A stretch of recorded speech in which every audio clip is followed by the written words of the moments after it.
Já estamos de volta com o programa Em Pauta para o nosso terceiro e último bloco, conversando hoje ao vivo sobre este tema realmente apaixonante, que é o Natal, esse espírito natalino que envolve a todos nós e, ao mesmo tempo, aí o processo de adoção, não é? A criança, objeto do debate desta noite e que nós queremos tratar com muito carinho. Estamos fazendo isso aqui, tendo a presença do Frei Antônio Moser, claro, e da doutora Dora Martins, juíza da Vara da Infância e da Juventude do Fórum Central aqui de São Paulo.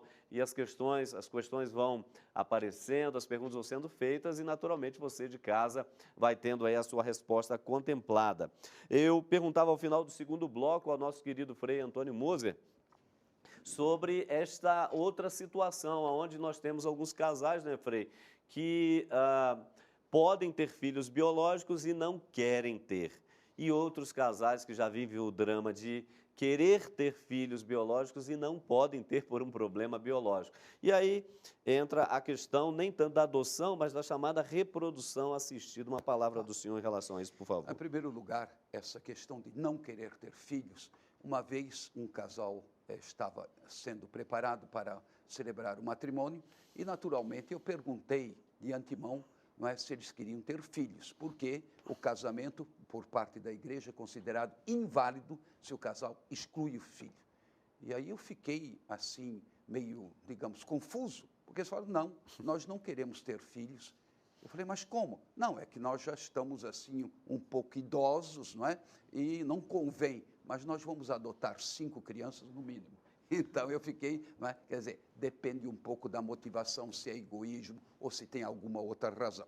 No tocante à reprodução assistida, é realmente algo que temos que ter muita clareza. O laboratório é algo de muito precioso para o conhecimento, não é, do organismo de uma pessoa que vai querer ter filhos, um casal. Eu acho que o exame pré-nupcial é extremamente importante para ajudar o casal a saber o que vai acontecer. O que acontece é que, infelizmente, nós hoje temos assim quase que um imperativo. Você vá ao laboratório, você faça a reprodução assistida. Por quê? Porque com isso você evita qualquer risco de doenças de cunho genético. O grande risco que a gente percebe é duplo, na realidade. O grande risco, em primeiro lugar, é o fato de você cair numa concepção de eugenia. A senhora já tocou no assunto. Tem que ser assim, perfeitinho. E, segundo uma pesquisadora venezuelana, uma vez me dizia, eu não quero conviver com filho de laboratório, porque vão ser intragáveis, perfeitos fisicamente, etc., mas vão ser intragáveis. Traduzindo, todos nós temos algum defeito, isso faz bem à saúde. Agora, de qualquer forma, isso seria o primeiro aspecto. O segundo, tem laboratórios, e nós sabemos da história de um médico aqui de São Paulo, sem dúvida, em que simplesmente é um comércio, e se vai reproduzindo embriões e mais embriões para experiência. O que é isso? Isso, evidentemente, é uma afronta à dignidade humana e uma afronta à espécie humana. Não é? Uma coisa é o laboratório que ajuda e outra coisa é o laboratório que quer substituir o casal. Ora, a igreja, nesse ponto, ela é muito sábia. O filho biológico deve ser fruto de um amor profundo e verdadeiro entre um homem e uma mulher. Tá certo. Doutora, aqui tem uma questão interessante. Antes, porém, quero mandar um abraço muito especial aí a casais que passaram pelo processo de adoção, hoje estão contemplando aí a sua família, esta família do coração. A Alcilene e o Magela, de Belo Horizonte, são 3 crianças adotadas, uma maravilha. A primeira delas é o Giovanni, que era coroinha lá em Belo Horizonte, quando estava por lá. Também um abraço especial ao Roberto e à Érica, são membros da Canção Nova e que hoje contemplam a graça de uma filha. Também o Luciano, não é, com a sua esposa de Jundiaí, amigos queridos que estão aí na labuta, não é, com tudo direitinho à espera desta bênção que é o filho do coração. Doutora, tem uma questão aí que é a questão da adoção ocorrida com sucesso. Maravilha, deu tudo certinho, as crianças estão aí. E alguns dizem que, às vezes, o filho adotado é mais difícil de educá-lo, não é, do que o filho biológico. Isso procede? Mas aí a gente faz um adendo e o Frei também entra na conversa. Por exemplo, São José, na Sagrada Escritura, também passou pelo processo de adoção, mesmo sem querer, né? Que recebeu um dom espetacular, mas se tornou pai adotivo, não é, de Jesus Cristo. Teve sérios problemas com Jesus. Ele se colocava interrogações. Por que esse menino nasce nessa condição? Por que esse adolescente tem lá certas, digamos, atitudes que não seriam tão comuns? Ele deve ter se colocado muitas interrogações sobre esse filho adotivo. Mas tudo bem, e no final a história deu certo. Opa! Procede essa questão, doutor? Eu quero aproveitar porque essa pergunta é muito boa, porque ela permite que eu diga uma coisa que eu gosto de dizer bastante. É preciso derrubar os mitos da adoção. A adoção é cheia de mitos, né? E um deles é esse, que a criança, depois, quando crescer, vai ter problema porque é adotada. Existe também uma responsabilidade nossa de não quebrar esses mitos. Nossa, digo, a imprensa. Você já viu alguém noticiar filho biológico mata pai? Nunca tem. Agora, se esse filho for adotivo, ele fala, filho adotivo matou o pai. Quer dizer, existe já um preconceito com a adoção. Então, quem adota precisa ser pai e mãe na íntegra. E pai e mãe sofrem com um adolescente difícil, como era Jesus, que ia no templo lá brigar. Adolescente que é rebelde, adolescente que se insubordina. Isso faz parte da vida, não faz parte de quem é adotado. Agora, importantíssimo, padre, quem tem filho biológico também tem que adotar o seu próprio filho. Né? Existem muitas pessoas que têm filho biológico que têm problemas seríssimos, porque não os adotaram afetivamente.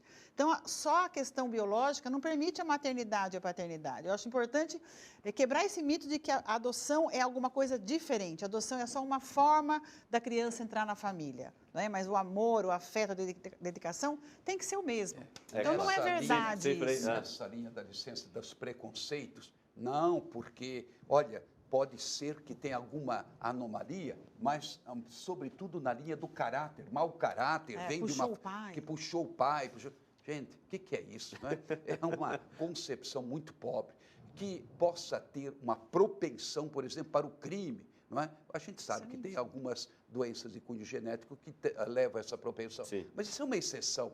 E, de qualquer forma, eu gostei da colocação da doutora, justamente por isso. Filho, vamos dizer assim, gerado pelos pais biológicos, realmente, eles podem dar muito mais trabalho do que filho adotivo. E eu conheço um lado e conheço outro lado, não é? De filhos biológicos que deram um trabalho enorme para os pais. E filhos adotivos que pelo contrário. E, inclusive, numa mesma família, os filhos carnais, vamos dizer assim, eles deram problemas, enquanto que a filha adotiva é orgulho da mãe e de todos os parentes. Coisa bonita. Olha, nós vamos rapidamente também às ruas, porque já volta aqui a questão para o Frei e a doutora Dora, que é óbvio, Frei Antônio Moser, né? Quem casa não apenas quer casa, mas também quer filhos. E a gente sabe que quando os filhos não vêm, de fato parece que a família ela está incompleta. E aí entra, não é a graça, não é o dom da adoção. Nós fomos às ruas perguntar às pessoas como é que elas entendem, não é a família, por um lado, incompleta e, por outro lado, com a graça da adoção. Vamos ver o que as pessoas responderam. Acompanhe. Eu acho que adotar é um ato de amor, né? Amor pelo próximo. Eu tenho um que eu crio, não é adotado, mas eu crio ele desde bebê e eu acho que é amor como qualquer outro filho, que eu tenho 2 meninas e o amor que eu sinto por ele é imenso, até me emociona. Conheço e, na verdade, trata como se fosse um filho de sangue mesmo, não faz a menor diferença. E, assim, na medida que a criança vai sendo criada, ela vai se afeiçoando cada vez mais à família como se fosse um filho legítimo. Não vejo muita diferença, não. Adoção, educação, saúde, igualdade de uma maneira geral, não só a adoção. A adoção seria um dos fatores. Eu acho um gesto bonito, né? E eu acho que a situação hoje do nosso país seria muito melhor se tivesse muitos pais fazendo isso, né? Ou os casais fazendo isso, né? De momentos de reflexão, inclusive para essa atitude de adoção, né? Tem muitas crianças em orfanatos, na FEBEM, inclusive, que não tem nem família, né? Então, acho que é um gesto muito bonito. Conheço uma pessoa que adotou, mas faz muitos anos já. É melhor você adotar alguém para que essas pessoas não fiquem perdidas depois no futuro, porque elas vão ficar dentro de um abrigo por um tempo. E depois, o destino dela qual será, quando ela completar os 21 anos? Eu acho que muitas coisas não iriam ocorrer se todos fossem adotados. Teriam lar, teriam família, teriam uma base. É um caso difícil de responder, mas tudo depende de sorte. Porque às vezes você pode adotar uma criança onde ele pode te dar maiores alegrias do que às vezes um filho natural. E não fazer diferença se você tem filhos naturais. Tratá-lo como um verdadeiro filho, para que ele não se sinta diminuído perante os outros. Tá certo, tá ok. Tá aí, ó. Sabedoria do nosso povo, né? Bom senso. Sem dúvida, Frei Moser. Nós estamos aqui caminhando para o final do programa, mas a Bia tem algumas questões ainda, uns alôzinhos aí. Por favor, Bia. André Augusto, que participa conosco por e-mail. O Marcos Rezende, de Caratinga, de Minas Gerais, tem uma perguntinha também aqui. Quero mandar um abraço para o Padre Marlon, que está assistindo conosco também nesta noite. E também para Rafael Beraldo, em Campinas, que está participando com a gente aqui também. Aí a perguntinha do Marcos Rezende. Pessoas solteiras podem adotar? Podem. Pessoas maiores de 18 anos podem adotar e basta que é exigido que entre o adotante e o adotado haja 16 anos no mínimo de diferença. Tem que ser maior de 18 anos, preservar essa diferença e pode ser solteiro. Sim, como é bom a gente ter uma juíza assim ao lado, né, experiente, logo tem a resposta e tira todas as dúvidas. Uma questão muito simples, mas normalmente ela vem, as pessoas têm corações e corações. Há um número, doutora, especificado para as pessoas que querem adotar ou é uma coisa muito livre, de 1 a 10? Como é que é isso? Número como, pai? Um número específico de crianças, quantidade? Não, quando o senhor vai fazer a sua inscrição no fórum, o senhor vai dizer mais ou menos o que o senhor quer. Se o senhor quer 2 filhos, 1 filho, se o senhor quer um filho agora e poderá querer um próximo, se o senhor aceita grupos de irmãos. Há muitas pessoas que... Está cada vez mais havendo pessoas que querem crianças grandes e grupos de irmãos. 2 irmãos, 3 irmãos. Quando tem famílias muito grandes, é possível que 2 famílias adotem uma parte cada uma e sejam amigas e as crianças continuam em contato. Antes ainda de uma última questão, a senhora falou no início do programa e você que está nos acompanhando deve ter percebido bem e quem sabe, tocado pelo programa de hoje, o coração está se dilatando para essa possibilidade. A senhora disse que a pessoa, em primeiro lugar, antes de qualquer coisa, deve procurar uma vara da infância, isso, é isso? Onde ela mora, fazer um cadastro. Mais próxima, fazer um cadastro. Faz um cadastro, vai ser aprovada e, de acordo com as opções que ela colocou, o juiz da vara irá consultar as crianças que ele tem e apresentar as crianças que forem adequadas a essa pessoa. É importantíssimo que o primeiro passo de quem quer, refletiu em casa, marido e mulher, ou sozinho, eu quero ter um filho, eu quero ser pai, eu quero ser mãe, tenho esse desejo de afeto, ele procure um fórum que ele vai ser muito bem acolhido, vai receber umas instruções, vai ser aprovado e vai ter seu filho num tempo que for. A gente não espera 6 meses? Por que não esperar um pouquinho para adotar? As pessoas, geralmente, quando decidem em casa que quer ter um filho, ela começa a contar daquele momento. Aí ela vai ao fórum, leva aquele tempo, ela fala, mas faz tanto tempo. Às vezes não demoraram nem 6 meses a partir do momento que ela foi aprovada. Né? Então, a gente tem que ter paciência na vida. Frei Antônio Moser, eu queria perguntar uma coisa ainda antes de terminar, do ponto de vista teológico, espiritual, e aquilo que nós falamos de passagem aqui, de que a família, ela acaba, querendo ou não, o casal, ficando um pouco incompleto quando você não tem a graça, a bênção, não é? A prole, os filhos, quer sejam biológicos ou do coração. Isso de fato procede, Frei? Olha, nem sempre. Eu conheço casais, inclusive na minha paróquia, certamente estão sintonizados, porque eles sempre assistem o programa. Um casal, por exemplo, não tem filhos e, no entanto, eles são verdadeiramente esposos, são um modelo de casal, porque eles se doam às crianças da comunidade, à educação, às várias, digamos, modalidades, não é, de trabalhos com as crianças. Por exemplo, a pastoral chamada do berço. Gente, uma coisa linda. Esse casal está à frente. Eles não têm filhos, mas eles têm uma multidão de filhos. Não é? São todas aquelas crianças que se beneficiam do carinho desse casal. Tá certo. Olha, nosso tempo está praticamente esgotado aqui. Quero agradecer a todos que participaram, a Bia, o Frei Moser conosco, você que nos acompanhou. E, doutora, senhora como especialista, uma palavrinha rápida e final de esperança, aquelas pessoas que estão nos acompanhando, que, quem sabe, estão se despertando para essa possibilidade tão bonita. Eu agradeço a oportunidade de estar aqui e dizer assim que as pessoas que têm disponibilidade para o amor devem buscar essa via para construir uma família.